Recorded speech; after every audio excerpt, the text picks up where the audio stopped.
Good morning, everybody. It's Thursday, which means it's time for another T-Hawk's 2 cents. I got a couple questions about ring shanks, and so today I'm going to go over the different types of ring shanks that I make in my studio and how I go about making sure that they're comfortable and they fit well, and just kind of an overall view on how I make ring shanks. I do not buy my ring shanks. I don't buy blanks or anything like that. What I do is I actually start out with an 18 gauge piece of sterling silver. Sometimes I use 16 depending on the project. Or sometimes what I'll do is I'll use 10 or 12 gauge wire. So if I'm using wire, what I do is I actually do a half round through the rolling mill. And I basically will combine the two pieces together right here in the middle and then separate them. So you have like a double ring shank of sorts. This is for like bigger pieces that you want to sit in a certain way, but you still want to be comfortable. So you would take your wire, you'd half round it through the rolling mill, you'd form it on the mandrel, and then you'd cut it pretty much the same way you're going to cut just a straight shank. And that's how you would make like a double ring shank, or that's how I do it. I'm not really going to go into the details of a double ring shank today, but I do want to talk about just like your simple one line ring shank. So like I said, I start out with this and then I take my scribe and I measure lines. I like to do about 3/16 of an inch, and I'll usually just cut about 20 of these little pieces at a time so that I don't have to keep doing it over and over. It saves a little bit of time. But what you would use those for, again, this is kind of a bigger ring, but it's not as big as the other ring, and I really like that clean look. But there's some little things that you're going to want to keep in mind when you're doing these so that your customers always have like a comfortable fit and it's awesome to wear. So I'll just go ahead and get started on how we're going to do a straight ring shank. First thing first, once you have your blank cut, what you're going to want to do, at least what I like to do, is I like to take a coarse sandpaper disc on a mandrel, and I like to bevel what will be the inside edges. This will help with comfort of wear. Sometimes these sharp edges can be really they can just be really abrupt, and it can actually irritate the skin if your customers are wearing them for a long time. So I'm going to go ahead and knock down this edge at like a 45-degree angle with my sandpaper disc.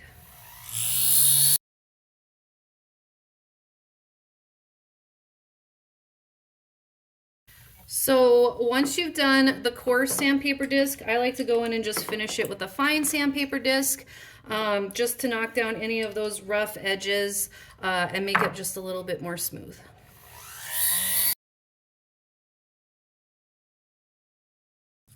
So once you have the inside edges knocked down, what I'm going to do is go ahead and figure out where I need to cut this piece to make it the right size.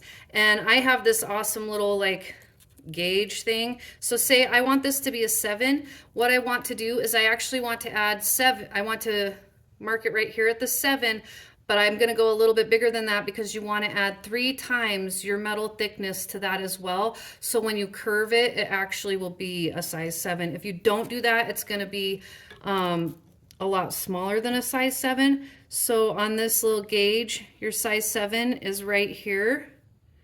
But I want to add 3 times the metal thickness, so I'm going to add 1, 2, 3. So right here is where I actually want to cut to make this ring a size 7.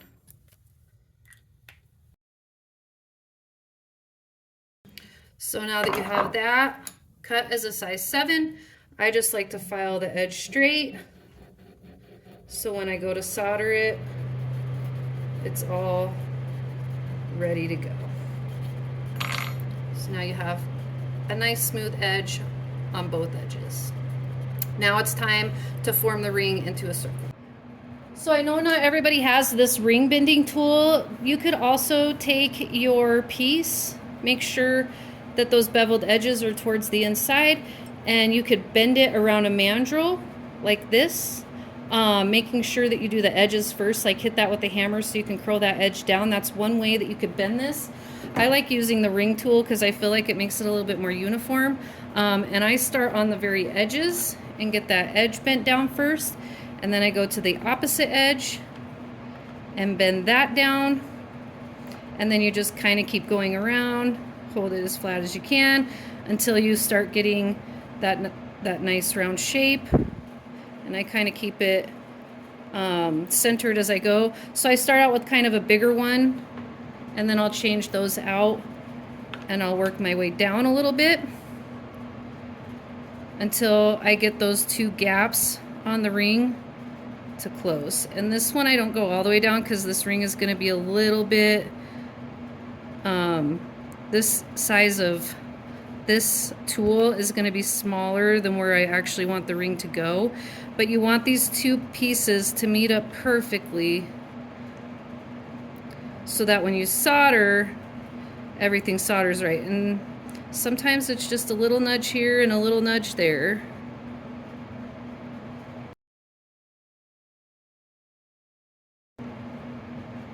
So now you can see that my joint right here is completely closed, and now we're going to move on to soldering.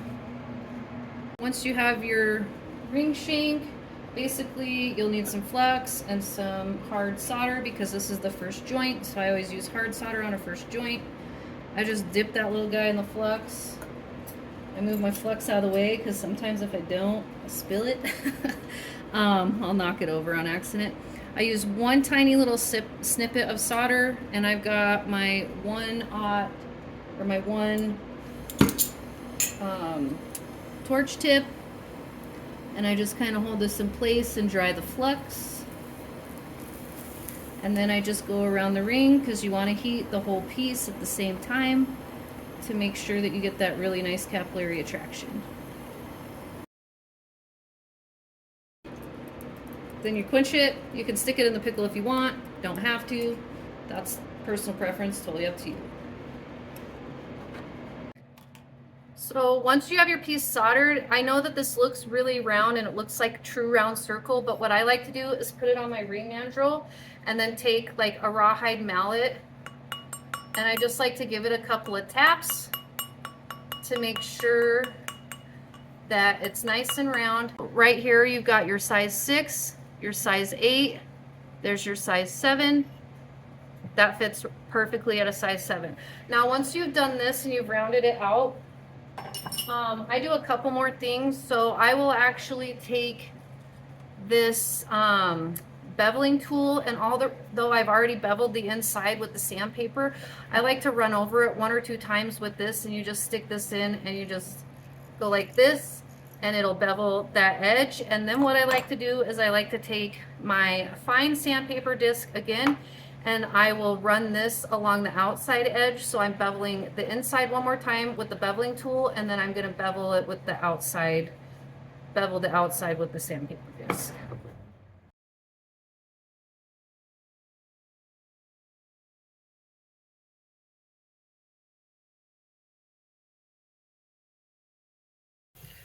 So now the outer edges are beveled, the inner edge is beveled, so when you put it on, it's nice and smooth. There's no pokies, nothing is catching the skin, and this is going to make it so much more comfortable for your customers to wear. Now, the next part I do, you guys are probably going to think I'm crazy because I spent all this time soldering it and all this time circling it out. But that's really important to do to make sure that this is completely circular, soldering it together. When I'm getting ready to adhere this to a piece of work or the back of a ring, I actually don't like to just stick it on like this. I think it looks clumsy. I like it to look a little bit more finished. So what I end up doing is I end up cutting out a little section here, and then we'll take it and we'll file that down to where it has a nice flat fit, and I'll show you that here in a second.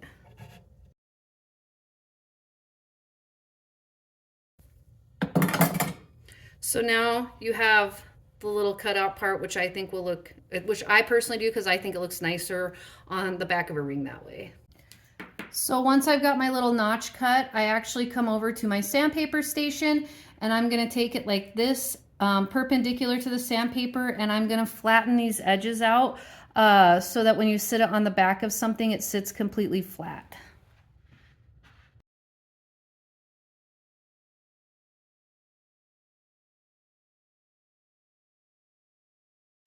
So it's kind of a slow and steady process. Now you can see that these come and they're completely flat on the top. That's going to help you when you're trying to solder this piece to your back plate for your ring.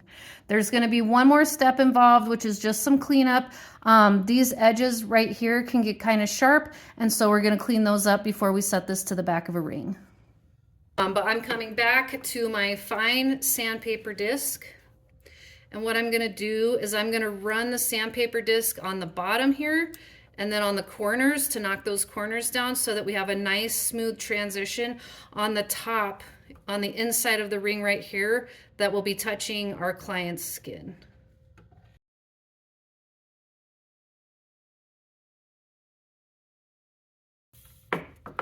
And I'll always kind of take and close my eyes and just feel those edges to make sure that they're nice and smooth. So now you've seen the process of how you go about cutting this out, making it round, beveling the edges, beveling this under edge here, and then making sure you have a flat surface for your ring. Back, I don't currently have a back done. I've been working on a batch of rings, but I'm not quite there yet. But since I had all the ring parts cut out, I thought that I'd show you guys this. So pretend this is your bezel and that there's an actual back plate attached to this and it's ready to be soldered. Because you flattened it out, now all you have to do is set your ring on the back plate and basically like flux everything the way you normally would, and then set this down, put your solder on the sides, and this will sit nice and flat.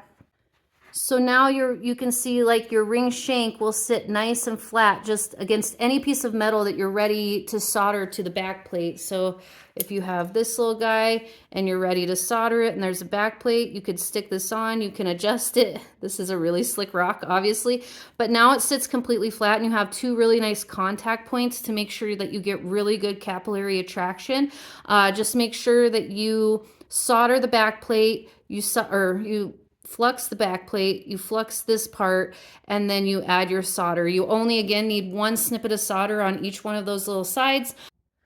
So once your project's finished, you can see that you have really good contact on those 2 points where you actually are attaching this to this ring shank to the back plate.